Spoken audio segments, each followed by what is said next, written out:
she nags you or tries to control you. You think it's annoying? Wrong.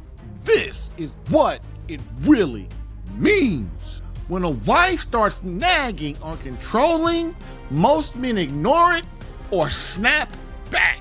But nagging isn't random, it's a warning. What she's really saying is, I feel something is wrong in our marriage. It feels like we aren't as close as we were. I don't feel heard. I'm losing trust in you.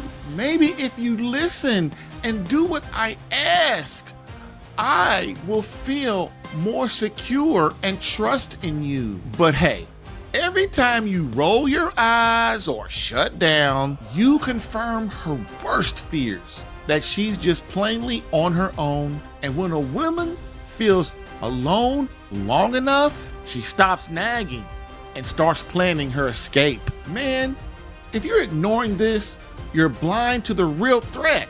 Ready to fix this before it's too late?